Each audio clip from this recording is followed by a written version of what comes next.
Man, we're live. Nice. All In the right. studio. Oh, that's really loud. Bam. Brought it back down. There we go. Jeremy Solin. Good to have you back on the podcast, buddy. Yeah, good to be here. Thank you. Heck yeah. Did you get Yeah. your hair cut? I was going to ask you that before we started. Probably at some point. There you go. Looks good. Jeremy, for the people, you've been on a past episode. I'll link the past episode in the show notes. But little recap about yourself. Where you're from, what you grew up doing, what you went to school for, and we can touch on what the hell is tap maple syrup. All right.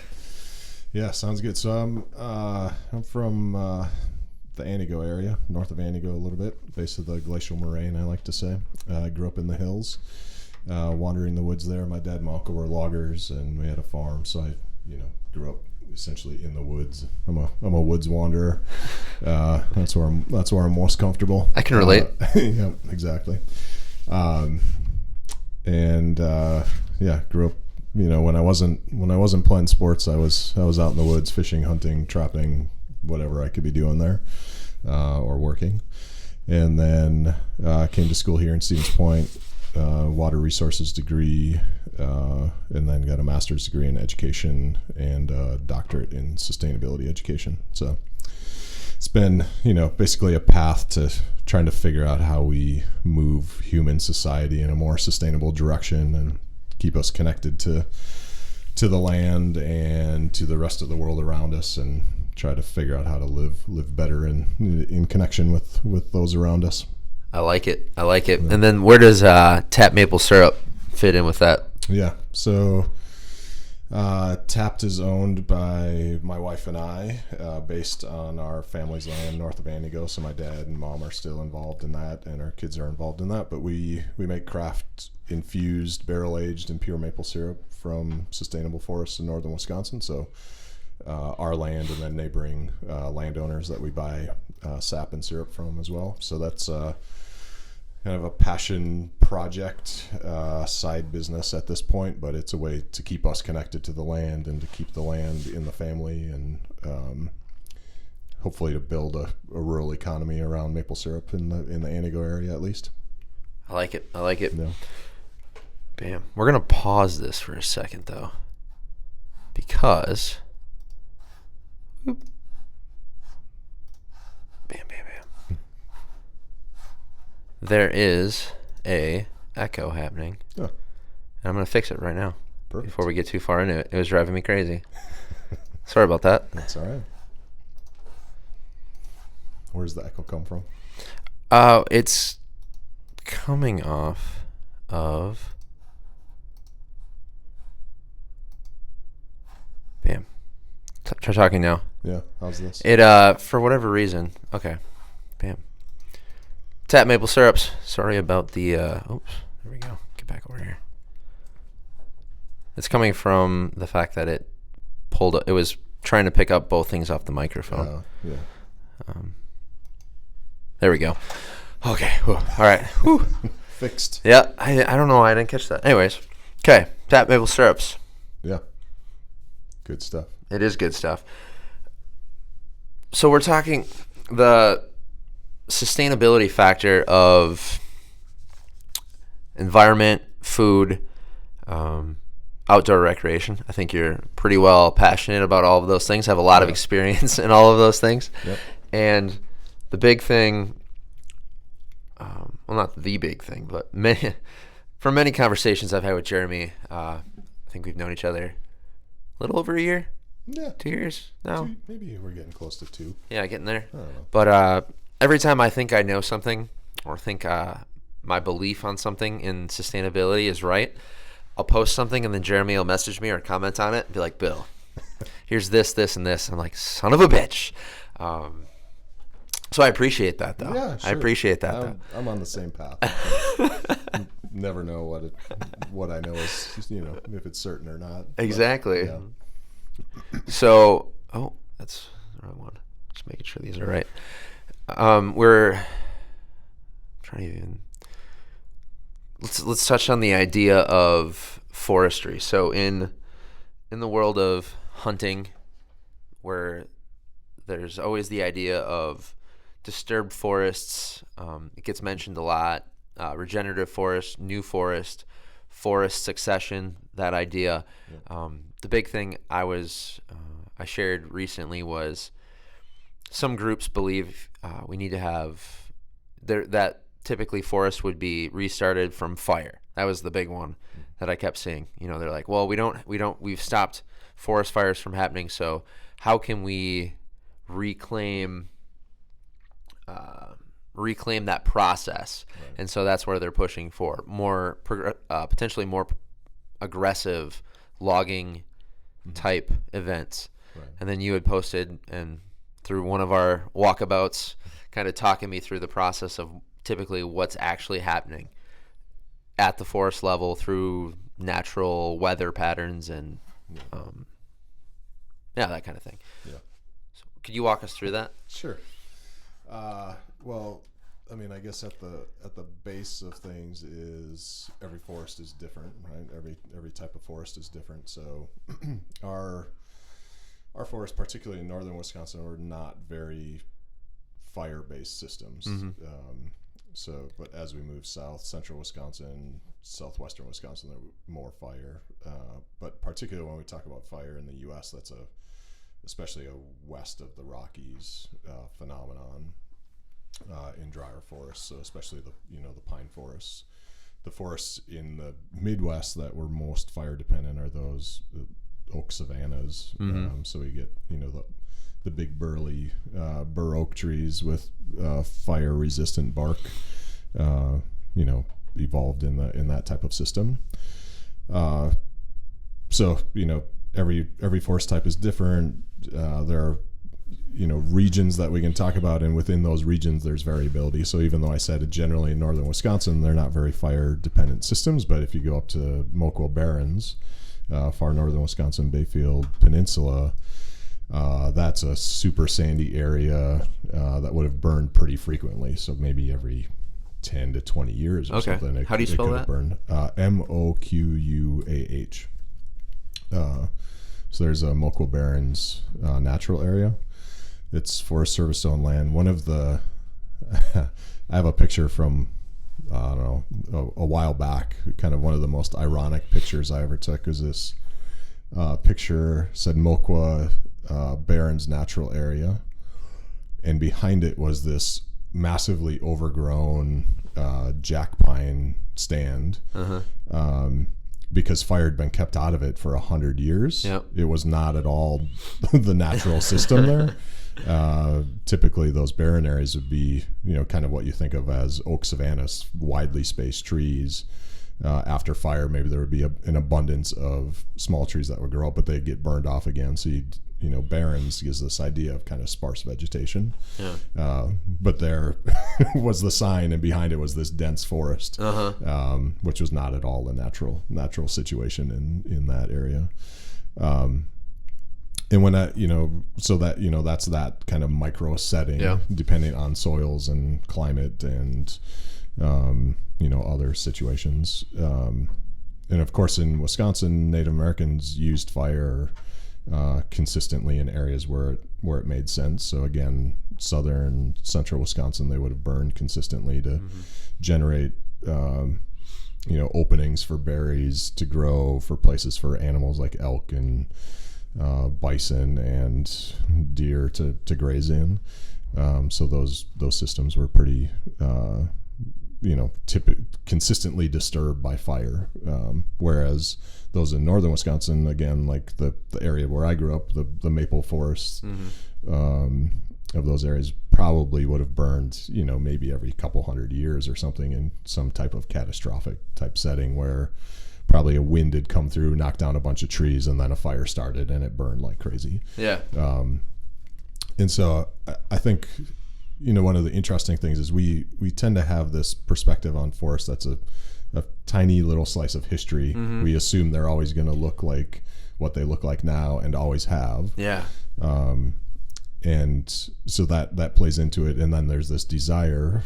We have a kind of skewed view of history because of when we exist. Yeah. In time. And so we essentially grew up in this period following what's called, the Great Cutover in Wisconsin. And that was a period where essentially everything was logged off, was attempted to be farmed in the entire state. You know, there was the recruitment strategy to get people to move here. You know, so first the lumber companies got the land to cut it off, but then the state wanted people to move here, so they said, this is good agricultural land. Yep. You know, clear it off. And to do that, it burned, you know, first we cut it, we burned it, we removed the stumps. So it had a moderately decent topsoil after all of that. Yeah, it had nearly zero. Yeah. Actually. There's a whole interesting history to that. There are actually University of Wisconsin publications that were unethical at best about the crop production possibilities, when in reality those were never suitable lands for growing crops in northern Wisconsin because of climate, soil. I mean, I look at our land in north of Antigo on the Moraine. I mean, there's like an inch or two of topsoil in 10,000 years. You know, it just doesn't happen there. Some of our so after hearing that from you and then applying it to what I saw this last hunting season, you know, going out with Django to these like upland areas, and you come across these old homesteads. There's like old silos, and and you're like, they tried farming here. Yeah, right. They were told this was good, and they believed them. Right. But yeah, it's just when you said about that, we've got this small snippet of history, and this is what it's supposed to look like. You see these areas, and they've been logged, and then there's the game species that can pop up in that existence of the young forest, and you're like, yeah, that's what it's supposed to be like. Yeah. Even though, you know, we're looking at it in this 20 to 40 to 50, 60 year window, when in reality it's like, what did it look like before that, and what did those systems look like before it got logged, attempted to be farmed, and then returned, allowed to go fallow, or whatever you would call it. Yeah. Wild. Wild, yeah. Yeah, so it was crazy this go around this hunting season, like looking at everything and being like, all right, trying to picture what it should or would have looked like, I guess, before logging and industry. Yeah. Yeah, and I mean, if you were here, say, 1,000 years ago, or even 400 years ago, those early succession species like birch and aspen that we think of as the perfect habitat for grouse and deer and bear to some extent and a bunch of other critters, those would have existed on the landscape, but in a very patchy, isolated way. Yeah. And then following the cutover and the agriculture, that was the dominant landscape. Yeah. And so our experience of stories from our grandparents of hunting happened at that time when there was just massive young forest, and there were thousands of grouse everywhere. Yep. And there were tons of deer, but that was a very short-lived and can't really be replicated. Yep. nor do we want it to be replicated kind of process. And so that idea of and then there's the industry narrative that a healthy forest is a young forest. Mm-hmm. That's from a very narrow perspective of like, when do the trees grow the fastest? Yeah. They grow the fastest when they're young, just like us, right? And then they slow down afterwards. Was I healthiest when I was 10 years old? I don't know. I grew fast, but there are a lot of other aspects to health than just how fast we grow, right? Mm-hmm. And so but those stories of lots of game and the industry story of when things grow fastest being healthy is like dramatically influenced how we think of forests. Yeah. And I think it's pretty interesting. Yeah. Definitely. There was a recent conversation I had with a friend of mine when I was sharing some of the things you posted to more of the traditional hunting space, and I was attacked as basically Judas. Right. Because they're like, well, what happens in an older forest? They're like, nothing. Trees fall down, they die. And it's like, well, you've got to look like, yes, that happens just like in any natural cycle. And, we're at the point with our public lands that they do need to, because we're as a culture, we're stuck on the idea of ROI. So our public lands have to have some form of, like, what can we take from them that's renewable, that keeps some form of money in there, because once again, we're stuck on ROI. So they're like, oh, well, all that wasted lumber, all the wasted trees that are dying. But I go in there as someone who's recently taken up trapping in the last decade-ish. That's where a lot of those species are living. Like those trees get older, they get bigger. Woodpeckers, bugs, disease taking hold in those trees, and in their absence, that's like squirrels, raccoons, flying squirrels. Salamanders, I think. Those kind of species are. So as the question I ask other hunters then is like, well, yes, there's obviously, we value game species, because that's, we love going after that. I also challenge some of them. I'm like, well, maybe your palate needs to change a little. Like you need to be trying and eating squirrel, possum, raccoon, porcupine. That porcupine was massive. That was not fun. Thinking about it. There's no good way to carry a porcupine. No. Especially without a sled. Yeah, right. My dog was useless. So, but it's so. Can you talk a little bit about mature forest succession and what that looks like? Yeah. So to add to what you said, I was just reading yesterday this fascinating story. So Paul Stamets is the mushroom guru. Yep. So he's done lots of amazing things with mushrooms. And one of the things he's developing right now is basically this concoction that holds a whole bunch of fungus in it that bees can eat to help them address the colony collapse because of the mites and other viruses that they're getting. So he's finding that bees who have access to these fungi are better able to fight off these diseases. Really? And the way he came to this was that he remembered two things. One is that bees often, you'll find bees around rotting down trees, and they're gathering stuff from the trees, and he never really understood like what they were doing.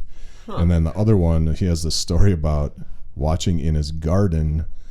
There was this big mushroom growing in there that he was kind of watching grow, and he found honeybees had like scraped the surface underneath the mushroom, the surface of the ground away, and he could tell they were eating what are called the hyphae of the fungus, which is the main body of the fungus growing throughout the soil. And he's like, why would they be eating the fungus when they have all of everything, everything out there?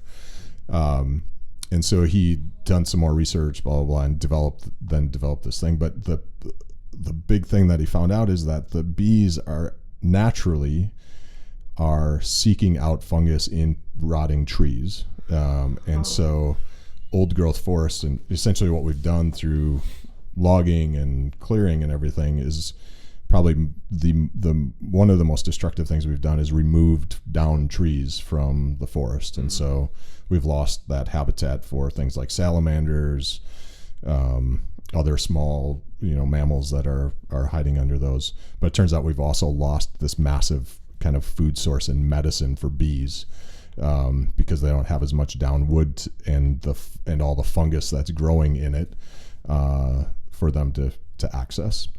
And obviously in agricultural settings that doesn't exist. And so his research is showing that that's one of the main things that's driving kind of the unhealthy bee populations, is lack of access to fungus, right?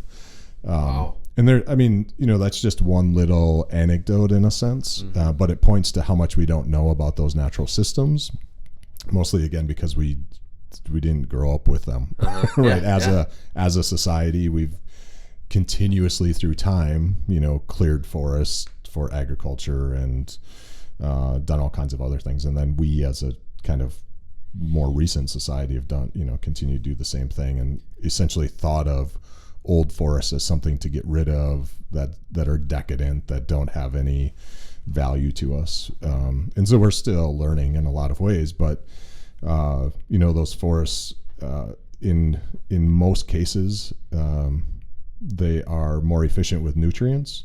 So older forest systems are essentially like closed systems from a nutrient standpoint.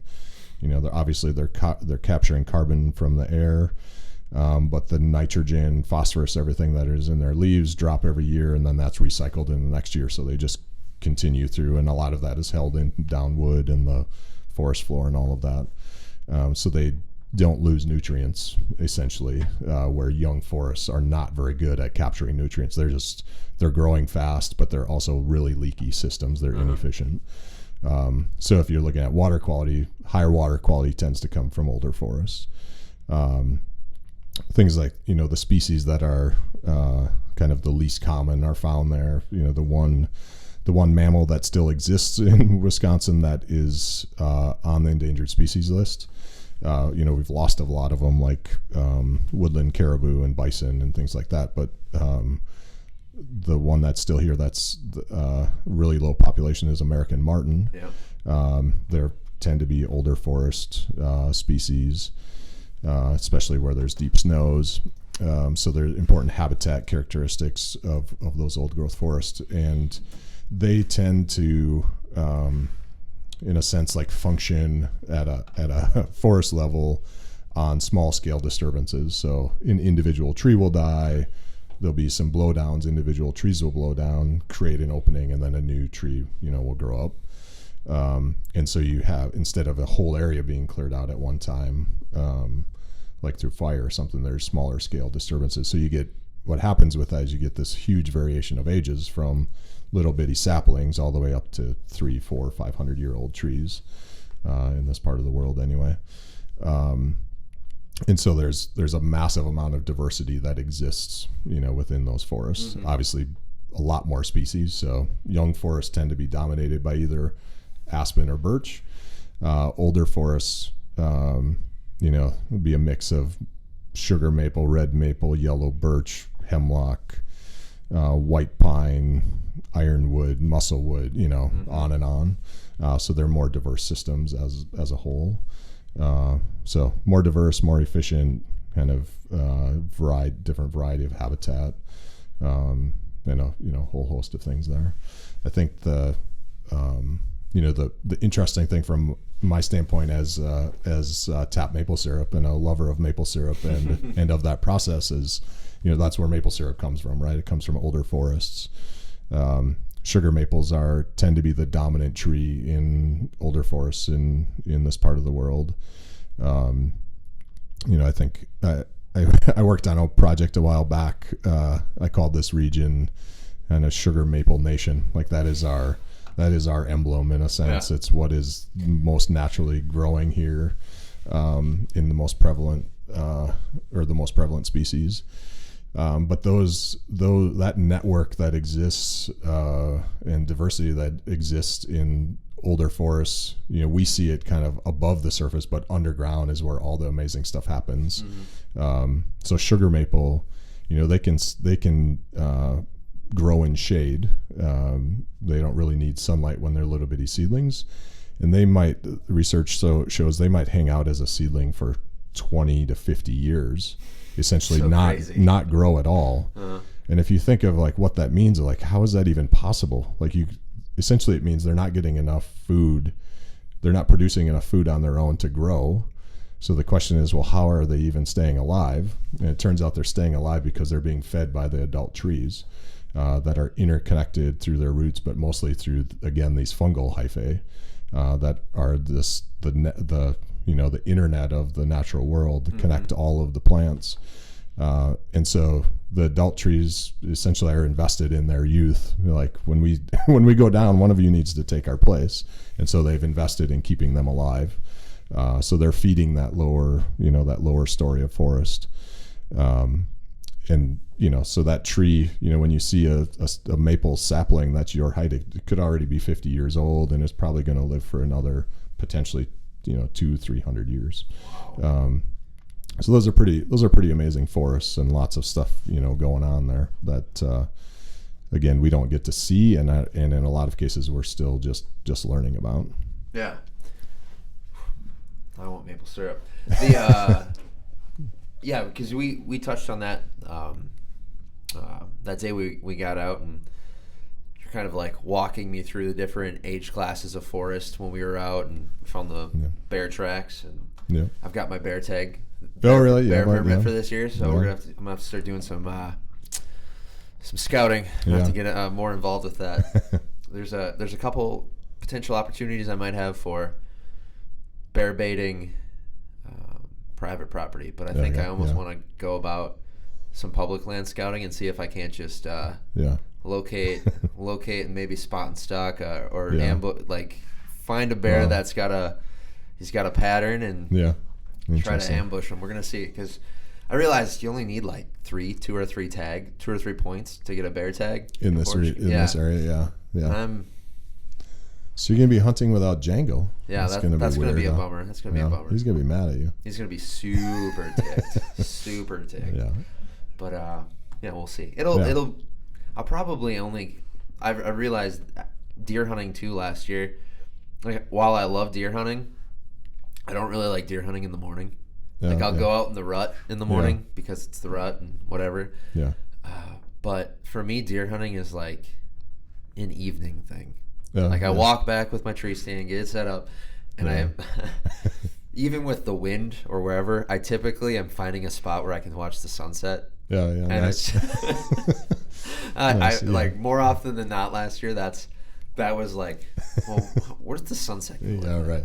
Because between as much time as I spend training Django and how much more fun bird hunting, like waterfowl, upland, small game, with a dog or with people, for me, I enjoy it way more. And I don't know if that's just because it's new or I don't know what. It's just way more enjoyable. So I figure, and this was how last season went, was like morning was waterfowl and upland with the dog. And then he's usually exhausted. So I was like, oh, then I'll just go out. And I don't know. So we'll see what happens with bear hunting. Yeah. But have you seen a bear while deer hunting in Portage County? No. I've had them on my trail cams on public land. Yeah. Quite often in places I deer hunt. Yeah. But I've never seen one while deer hunting. Yeah. So I'm gonna talk to a few people that bear hunt. Yeah. And see, like, what is it I need to be like? What? Like, I know they're there. Yeah. What do I need to modify in my deer hunting approach to put myself where the bear would be while it's still light out? Right. If that makes sense. Yeah. So I guess that's where I'm going to go at. Because I could go the bait route. That's how, growing up, my cousin ran hounds on bears, and my dad did a fair amount of him and his like hunting group, like bear baiting. Yeah. Were those, so there's all that, and I know I could do that, but I kind of like the idea of like finding one or whatever that looks like. Yeah. I don't know. We'll see. I'm pretty excited though. It'll be something different. Yeah, it'll be fun. Yeah. But, good challenge. Definitely. Did you ever back in your hunting, trapping, fishing days, any bear hunting? I had never bear hunted. I have a lot of experience with bears, but not hunting them. Ooh, go on. Go on. When I was in high school and college, there were a lot of bears around us. Yeah. And so I got into a period where I was photographing them quite a bit. Okay. And I mean, they always kind of fascinated me. So like one of my earliest bear experiences while I was bow hunting, I had a pretty good sized bear, like 300 pounds. I was on the edge of a field, and he came through, sat down at the base of my tree, and I was like, talking to him a little bit. Yeah. Like, what are you doing down there? And I remember he looked up at me, and then he stood up and stretched as far as he could up to, and I wasn't that high up. Like, I built this stand when I was probably 10 years old. Yeah. And I was maybe, 13 when this happened. And at that point I was like, I should probably figure out like what I'm going to do if he comes up. Like, I wasn't afraid of him necessarily, but I'm like, I can't share this stand with him kind of thing. So I was like, started looking around like, well, I think I can jump to that tree. And whatever. But he reached up and just sat there and looked at me for a while and kind of was saying, hey, I'm here. And so from there, I don't know, they just always fascinated me, and I loved to kind of see what they would do. So I had a couple of interesting encounters. One time I was driving to my grandma's house, and I noticed in the field a ways ahead of me, there was a small bear, like kind of like running back and forth in the field. And I was like, what's going on? And I like rolled down the window. I could hear it crying. It was like, and it like lost its mom somehow, geez. kind of thing. Uh-huh. And it wasn't I mean, it was like probably 40 pounds or something. It wasn't tiny. I was like, I'm going to go. I grabbed my camera. I had the camera in the car, went and parked on the edge of the field, and then started walking towards it. And while I was walking towards it, it just wasn't paying any attention to me because it was so freaked out about losing its mom. It started running right at me from about 100 yards away. And I was like, oh, this is cool. Like taking pictures. And then pretty soon I was like, the thing is going to run into me. Like he just is completely out of it. And he got half the distance from me to you and finally realized I was standing there. Like he was 18 inches from my feet. And he, like, I just saw his eye, his eyes get big, and he's like, what the hell are you doing here? And like essentially like fell over himself to try to change direction so fast. And the whole time he was crying, just making a racket, and it was a whole pretty funny experience. And then I've also had bears bluff charge me. So like in the spring, they'd come in to like old cornfields or whatever and be eating like crazy. So a couple of times I'd go out, take pictures of them, and I just, again, they were kind of oblivious to what was going on. They were just hungry. So I'd, walk up, and usually I'd get like, 30 to 50 yards away or something, and they'd be fine. But a couple of times they got they're like, this is my corn patch. Like, leave me alone. So they would, start chomping their jaws, and then take like 10 steps, maybe run 10 yards towards me and see what I'd do, and then they'd go back to eat. So yeah, I grew up around them in a lot of ways. Like, found them as kind of fun companions in the woods. But we did, people around us hunted bears. We baited for a lot of friends, and it was always a fun process to see kind of what was coming in and what was going on. So yeah, they're pretty amazing critters. But it's I've never, like, I've caught the cubs on camera, but I've had plenty of fawns around me deer hunting. It's like they get separated from their mom, and right away they like lose their shit. And it's you can listen to kind of how they're communicating and their different vocal expressions, and you realize like there are, other than human language, there's way more. Like, everything can talk and communicate, and you realize the level of emotion they're experiencing and how they go through life. And stress sounds the same. Stress across species. You can tell when that's going on. And rifle season, depending where I'm hunting, I'll hunt fawns. There's plenty of them, and I realize I've encountered enough dead fawns through winter and spring from starvation. You find a dead one, you're like, well, that either starved to death or because nothing is it died and froze. And realize, like, hey, shooting one here and there is probably saving them from a worse fate at some point. But when you look at how they communicate, interact, it's pretty fascinating to see that in animals. So. For sure. Bears, though, they're so touching on the wildlife thing, and we've had a few exchanges on social media about bears, coyotes, wolves, predators type thing. How do you think that, and if you're not comfortable even talking about this or answering them, but the evolution of humans and those kind of animals? Obviously, there was the point where people were first moving into North America, and we were just like kill crazy. Like, hey, everything's got to go either for fur because it quote unquote competes with us. Like, that's I find the comical thing everyone posts now is, well, these ungulates, it's obviously ours to hunt, God forbid this other animal is out there hunting. Yeah. And I'll post articles or events where maybe a wolf, coyote, or a bear attacks someone, and or a mountain lion, and more often than not, especially now, it's the animal's sick, old, young, starving, that kind of thing is going on. Yeah.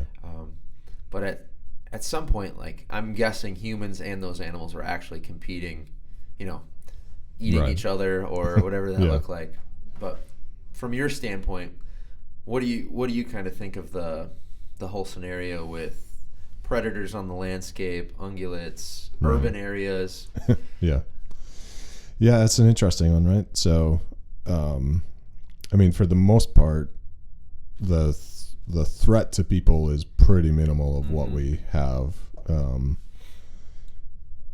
But, obviously, if we're in a place where there were grizzly bears, that's a little bit different story. Still very unlikely for you to get killed by a grizzly bear, but a little bit more aggressive critter.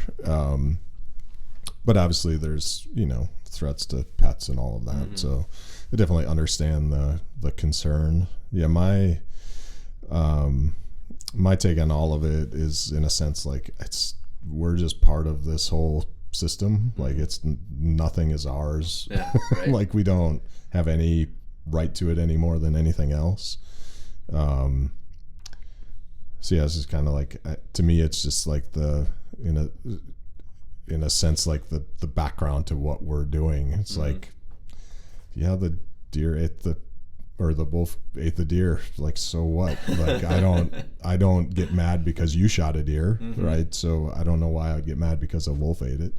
And so this, the kind of reaction by a lot of people, we have to reduce predator populations because they're eating our deer and whatever else, doesn't make any sense to me. I think there's an interesting kind of aspect to this that I probably would have argued against a while back, but I remember having several conversations with some big game biologists. One of them was the early kind of wolf biologist in the state of Wisconsin, who said, like, there are two types of carrying capacities of wolves in Wisconsin. One is the ecological carrying capacity, and one is the social carrying capacity. And if we kind of exceed the social carrying capacity, there's going to be a lot of pressure to do things that shouldn't be done, kind of ecologically. Which makes sense, right? So it's like, at what level can we tolerate wolves from a variety of standpoints? And from a management standpoint, it probably makes sense to manage them for somewhere in that area rather than just the pure ecological standpoint. And again, in my more maybe idealistic times, I would have said, well, that's stupid. Like, it's just like, let them do what they're going to do. Yeah. But you kind of see that backlash now to some extent, where there are people like fully aligned against wolves, and would rather see them completely gone than exist at all, which I think is insane. But you're seeing that kind of tension, kind of above the social carrying capacity. There's another perspective there that I think is really important too, from the Native American perspective. Like, they're a spiritual brother. And they're not an animal to be managed. And so that also plays into kind of how we accept and manage and, deal with wolves. That I think is an important part. But yeah, I mean, I think that everything's always in flux in a sense. Like, the most direct way I'm involved in this right now is that, as you know, we have coyotes behind our house. And to me, I mean, I was so excited when they first showed up on the camera, when I captured them on the camera, that, I didn't know they were there in an urban setting. But a lot of people's first reaction is, one, like, we can't let the kids play outside anymore. Like, no, you don't have to worry about that. Yeah. But the other more realistic concern is, like, we have a small dog or cat or whatever, there are a few, cat missing signs in our neighborhood that have been up for a really long time. That, I'm pretty sure I know where those cats went. Yeah. And so, you kind of have to, I guess there's two sides to that. One is the sense of kind of an education and social comfort side of like, we need to, as a society, kind of get beyond this point of like this fear of all things wild, right? And so we need to better learn to live with the rest of the world, of course. So that's kind of tension on one side and a need on one side, and the other is, there's some level there. Like, would it be good if there were 50 coyotes running around behind our house? Probably not. It just wouldn't, it wouldn't work well. So could there be a need to manage that from that perspective? Yeah, probably. And those are, things that we kind of, need to hold in tension, I would say. Like, we can't just kind of give in to the people who are like, there should be no wildlife anywhere because I'm afraid of it. Yeah. And probably we're going to have to engage in some way with that population because we're here as well. And there are things that we want or value that are not always, consistent with those animals. But to me, it's not it can never be a one size, like, because there are wolves, we have to get rid of them, or because there are coyotes that ate a cat, they shouldn't be here. Like, they, you have to find some balance in that. Oh, definitely. Just to be clear, when I post, because I know I think I'm in the weird middle ground where some of my more extreme hunting friends think I'm total liberal nut, like tree hugging hippie, like points changed you, and then many of my maybe more liberal or urban friends who didn't grow up with firearms, don't understand hunting, think I'm like crazy, like I kill everything, blah blah blah blah, like that. So I live somewhere in the middle, but when I post those articles, it's coming from more of the standpoint of I've never, up until you just said something about First Nations and looking at the wolf as a spirit, like spirit brethren. I think they need to be managed from a standpoint of someone who spends a lot of time out there with his dog. And even though my dog, trained, runs close, I want if a wolf comes at my dog, legally to be able to defend the dog and myself. And as it is now, it would be me having to shoot a wolf and say, well, it attacked me, even though, it maybe technically was going after the dog.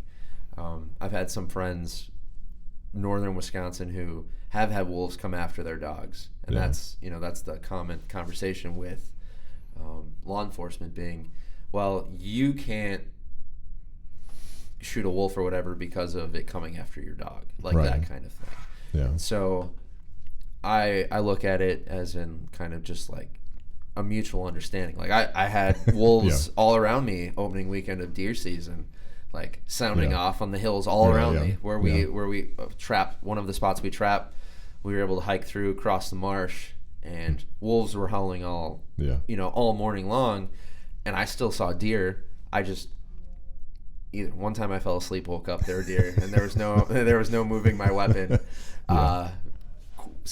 like hunting on the ground, but it was in that setting, it was comical coming out back up the road and running into a few people and then being like, oh, damn, you hear those wolves? Damn wolves. Like, there's no deer in here. And I'm like, there's deer everywhere. Like, what are you? And we've gone in there since from trapping, and there's deer highways. And then, you'll come across like wolf tracks for the pack that's in there. But it's funny how I don't think people, now that, and then I actually just ran into, I'm all over the place with this, but I ran into a wolf tracker at Sawmill Brewery up in Merrill. Oh, yeah. And he's only one of a few that do that in northern Wisconsin. But he was talking about how someone he was talking to at the DNR thinks that the New Wood pack might be one of the last remaining native packs to Wisconsin before they started migrating.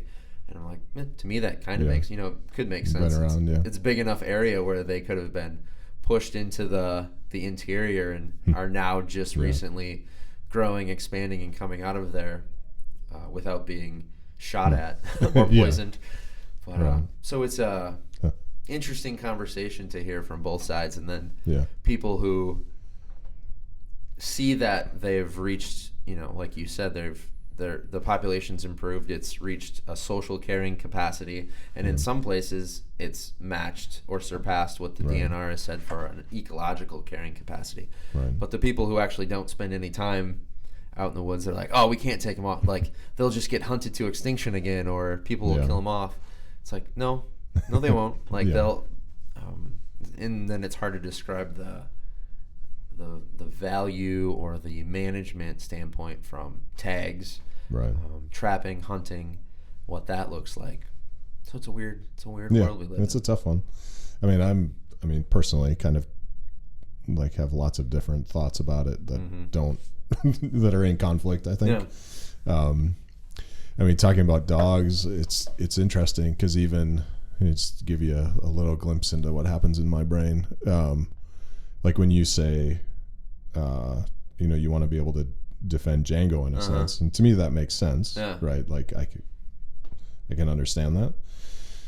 But then at the same time, when someone says, I was hunting bears and my dogs got attacked by a wolf, I'm kind of like, well, you were hunting bears, like you were using dogs as a hunting, as hunting in the territory where there were wolves and they were, they're part of that system. I'm kind of like, it sucks for the dog and it sucks for you, but kind of what else would you expect? Yeah.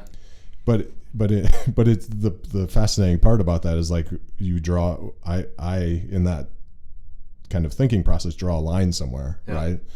And so somehow I distinguished your experience with Django from a bear hunter's experience with their bear dogs. That, I mean, is that really a line? Probably not, right? It's easier because I know you and know Django to say like, oh yeah, of course you would defend Django. And I don't know all the, anonymous bear hunters with their dogs. So it's easier for me to say like, that's a different situation. So I think, we do that kind of across issues all the time without even questioning of like, oh yeah, there's some black and white line there that on one side we can say this is okay, on the other side it's not. When in reality it's rarely rarely that clear, right? And that easy. And I think, to tie into your point of like it takes people who are familiar and experienced to have a say in how things happen management wise. I think it takes kind of a process where we can listen to and learn from each other to get to a point where we can make effective decisions. And not always are those decisions going to be perfect, obviously. And we have to be willing to say like we made a mistake and we'll go back and try better next time.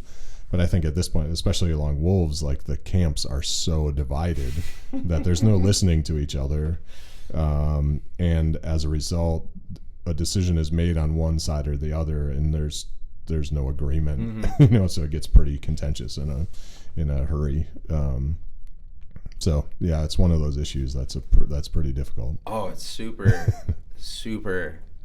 Yeah, it's a weird one.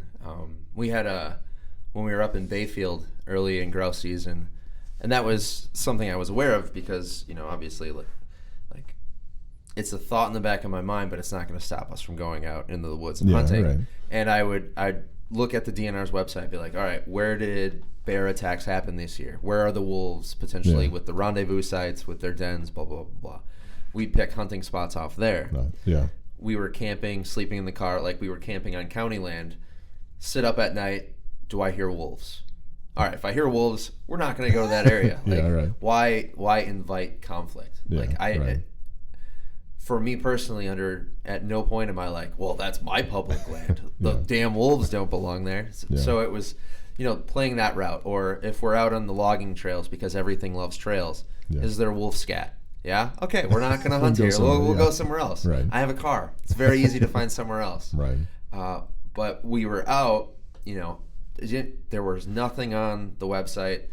No, I didn't find any scat, any fresh signs. We're working our way through. We come into this opening in some aspen, and there's just like all these trails into the middle of this opening. I'm like, that's weird. Like something had just gone through here, and I'm like, we're pretty far back, and that's a lot of trails. Yeah. And we get out there, and there's freshly killed doe, like adult yeah. doe, back of the leg's been gnawed on, throat has a nice hole in it, and there, like I said, it was fresh, like fresh kill, no bugs or anything, and I'm just like, oh, all right, buddy. Like Django's on the deer, he's sniffing it, he's kind of like looking all weird around him. I'm like, all right, let's get out of here. Go back. We don't need to. Right. And that, that was an area, Bayfield County, those northern counties, like that's kind of part of the thing up there is like, hey, you're sharing these public spaces with another natural animal, and so it was just it's not like I'm going out there like, oh, fucking wolves, like I want you to come at me, like, no, it's like, hey, I get it, I respect what you're doing, here's what I'm doing, just I guess more awareness from that standpoint. But it's a for sure. It's a hot button or a hot topic in the outdoor space right now. Yeah, for sure. With that, you used to trap a lot. Like you. I did. Yeah. You made a living off of it back in the day. Yeah, that's a high school living anyway. Yeah.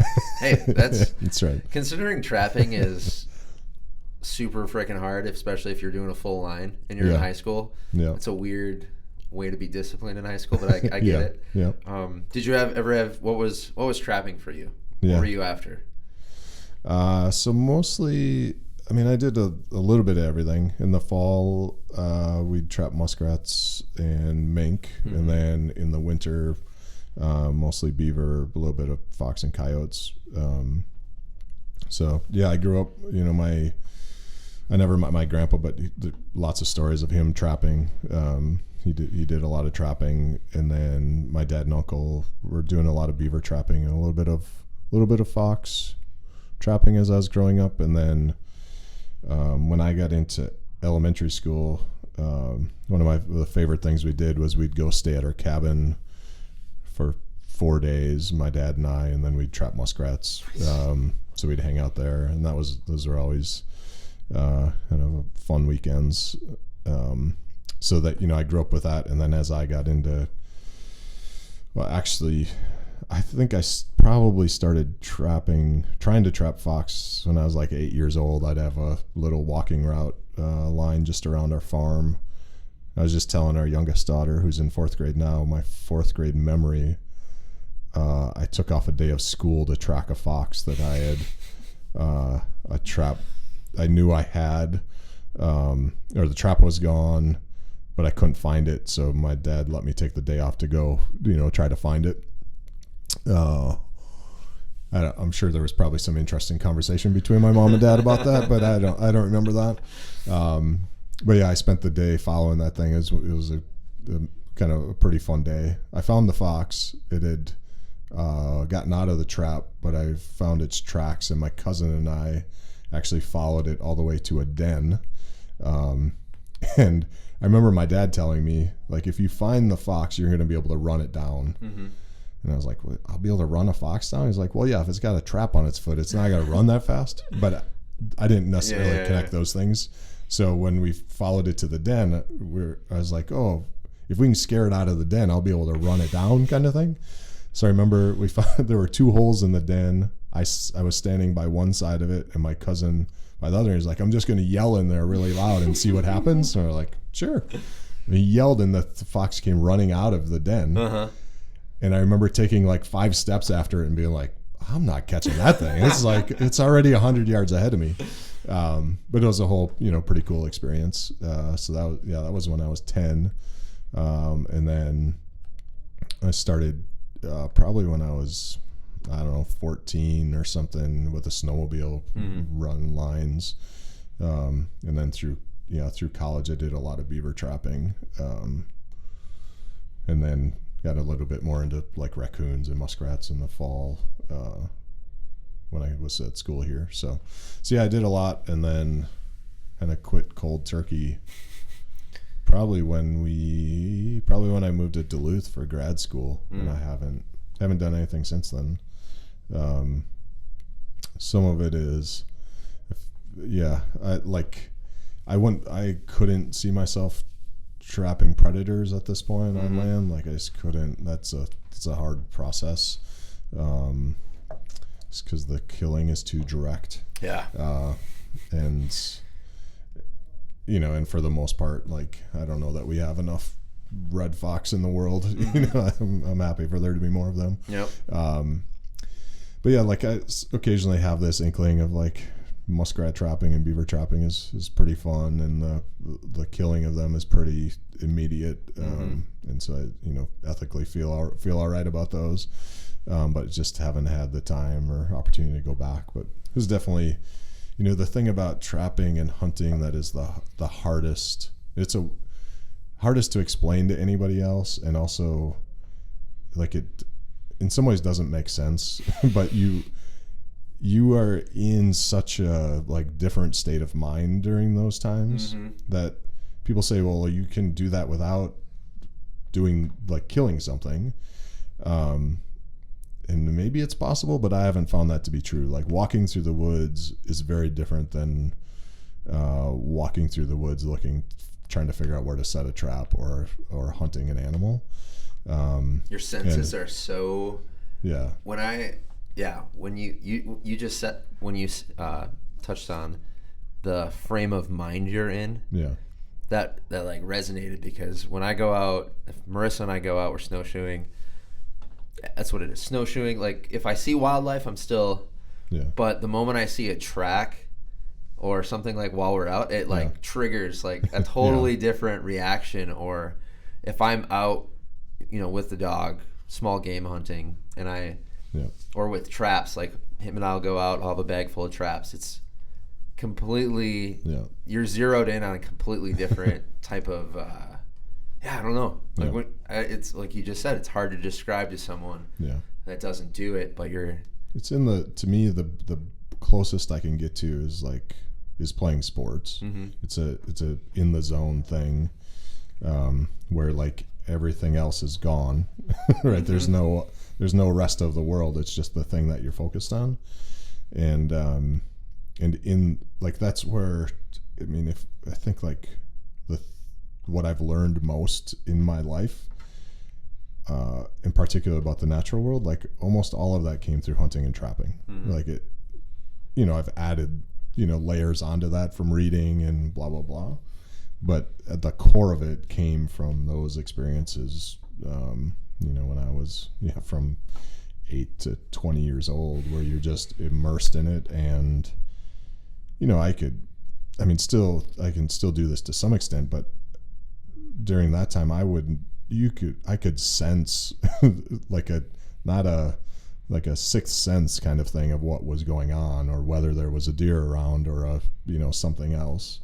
That is a whole different level of connection and learning than you can get otherwise, and so it was a core part of, still is a core part of who I am, those experiences, and I miss that in a lot of cases. It just doesn't happen anymore. But Nice. We'll make it happen more often. Well, we're closing in on an hour, so let's wrap it up. Tap maple syrup. Yeah. What are we doing? What's going on there? What year are we on now? Yeah. From hatch to until now. Yeah, I think that was 3 years ago. So okay. I think this is the 4th year of Tapped as a company. Some fun things coming up. So we're getting close to season. So probably about. That's why I had to get you in the studio now. I was like, if I wait a month, he's going to be gone like I am during hunting season. Yeah. So we'll be tapping trees in about a month. I'm actually, sap ran this past weekend. I was noticing some trees that were pruned by us. So I'm guessing some of the folks on tubing probably got some sap this past weekend, especially in southern Wisconsin.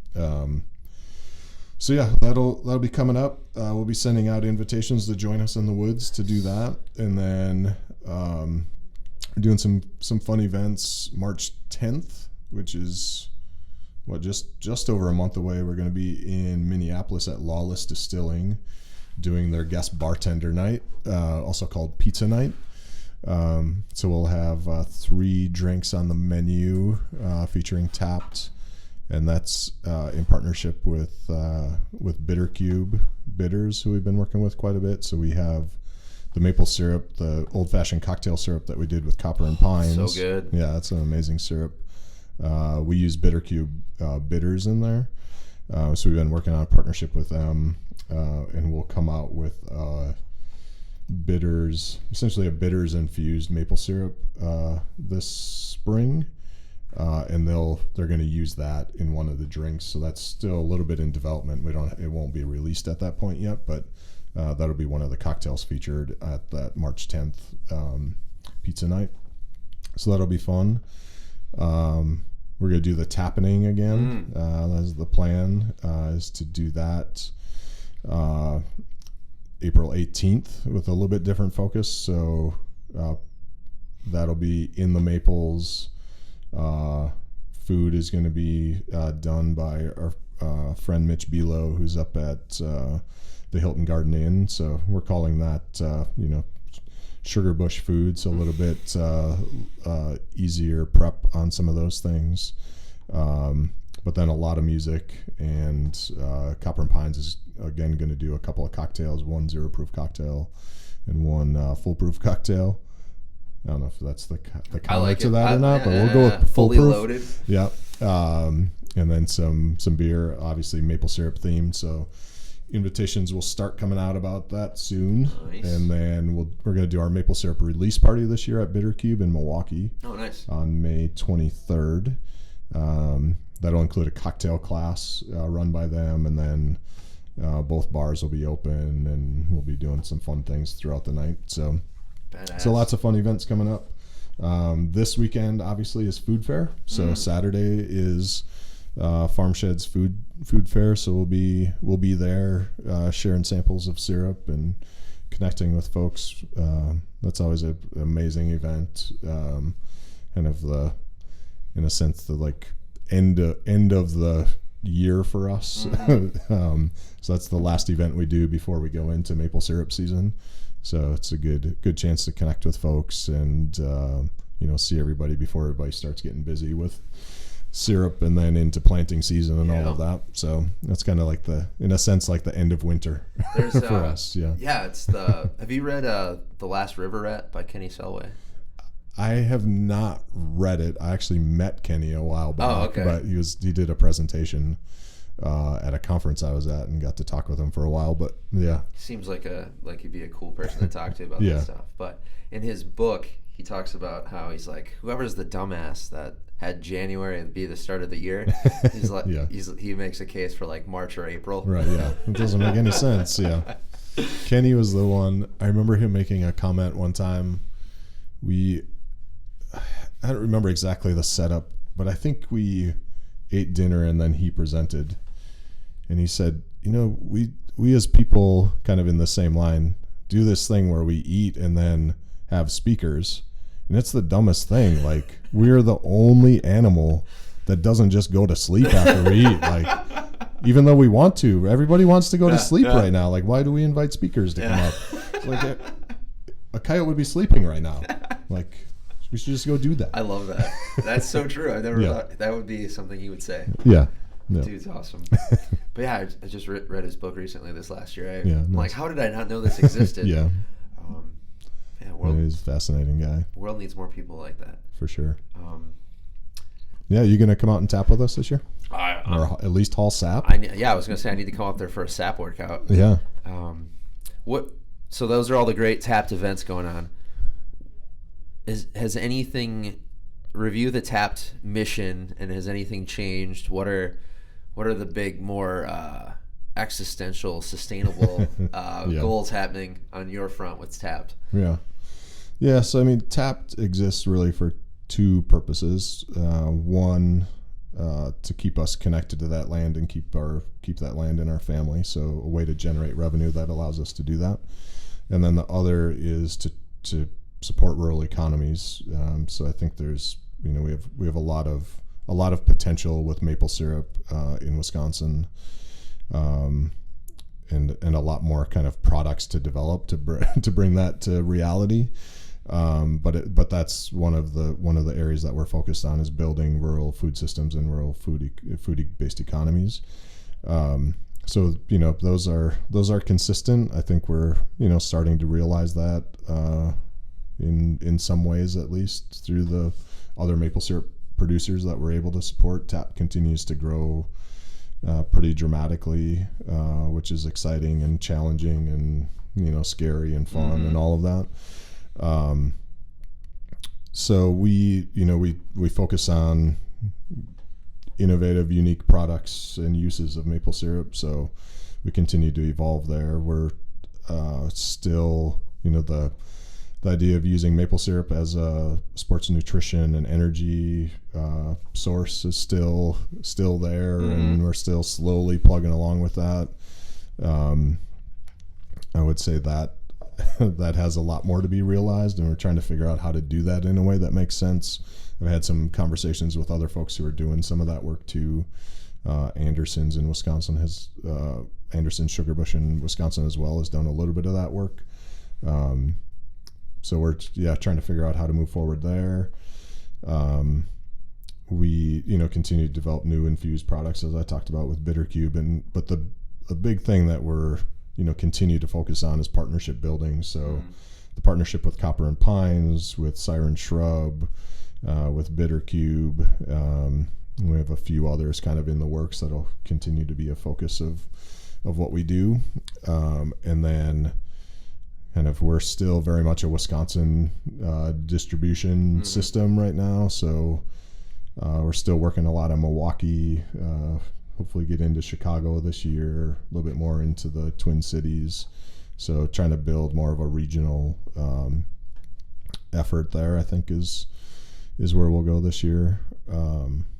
So it's all still in the works. I like it. And it's it's dependent upon us on the weather at this point. So hopefully we have a good year and our partners have a good year of production.